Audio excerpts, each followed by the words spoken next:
मैं शिल्पी शर्मा आज आपको बताने जा रही हूँ हमें चित्रकलाएं बिल्कुल इजी मेथड में कैसे याद करना है। चित्रकलाएं याद करने में काफी कंफ्यूजन होता है कि भाई कौन सा कलर किस चित्रकला में आता है या कौन सा राजा के काल में चित्रकला का स्वर्ण काल है। तो आइए हम इसे बड़े ही इजी मेथड में कैसे याद करते हैं देखते हैं हम इस वीडियो के जरिए। अब हम देखते हैं राजस्थान में चित्रकलाओं के बारे में। देखिए, सबसे पहले हमें ये बात पता होनी चाहिए कि राजस्थान की चित्र शैलियों को 4 भागों में बांटा गया है। पहला है हाड़ौती स्कूल, दूसरा हमारी आएगी मेवाड़ स्कूल, तीसरा है मारवाड़ और चौथी है ढूंढात। सबसे पहले हम पढ़ेंगे हाड़ौती स्कूल के बारे में। तो देखिए, इसमें हमारी बूंदी शैली, कोटा शैली और झालावाड़ जो है उपशैली रहेगी।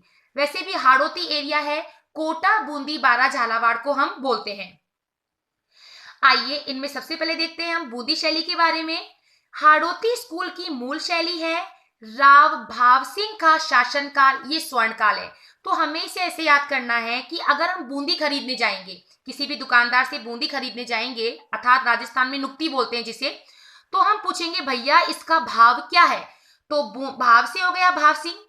पशु पक्षियों का सर्वारी चित्रण, अगर बूंदी बच जाती है तो कुछ बूंदियां जो हैं वो हम पशु पक्षियों को भी बांट देते हैं, तो पशु पक्षियों का सर्वारी चित्रण।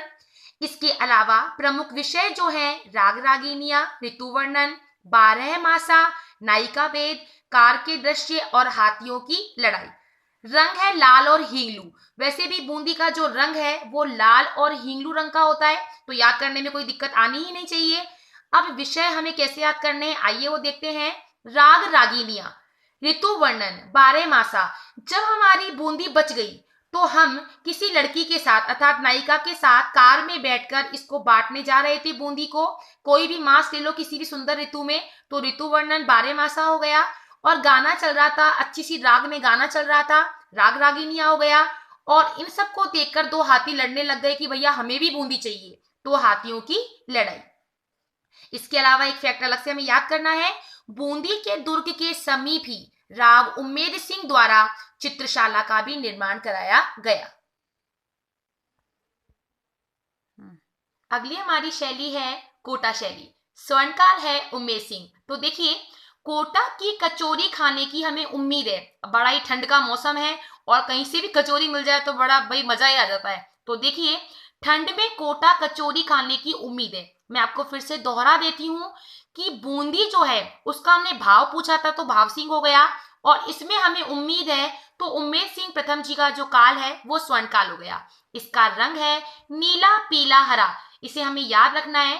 कोटा की कचौरी नीले दोने में खाई, कचौरी का रंग होता है पीला और चटनी का रंग होता है हरा।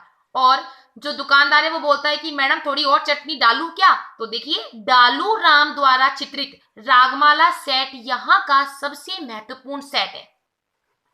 शिकार के दृश्यों का सर्वारी चित्रण इसी शैली में है, अर्थात जब हम कोटा की कचौरी खा रहे थे तो किसी व्यक्ति ने हमारा शिकार कर दिया कि भाई थोड़ा हमें भी खिला दो। और यह राजस्थान की एकमात्र चित्र शैली है जिसमें नारियों को भी शिकार करते दर्शाया गया है। कोटा की झाला हवेली के भीति चित्र अत्यंत ही आकर्षण है। हमें इसे ऐसे याद करना है कि भैया जब हमने गर्मा गर्म और तीखे मिर्च वाली खाली कचौरी तो हम झल्ला गए, अर्थात हमें झाल लगी। झाल मारवाड़ी में बोलते हैं मिर्च को, तो झाला हवेली भी हमारी संबंधित है कोटा से। ये हमने आप पीएमएस लिख भी रखा है, आप इसे पढ़ के भी पूरा याद कर सकते हैं कि कोटा की कचौरी खाने की उम्मीद है, उम्मेद सिंह हो गया। सभी को मतलब शिकार किया गया, शिकार हो गया। नीले रंग का दोना था, पीले रंग की कचौरी थी और हरे रंग की चटनी थी, ये हमने डलवाई, डलवाई से हमारा हो गया डालूराम।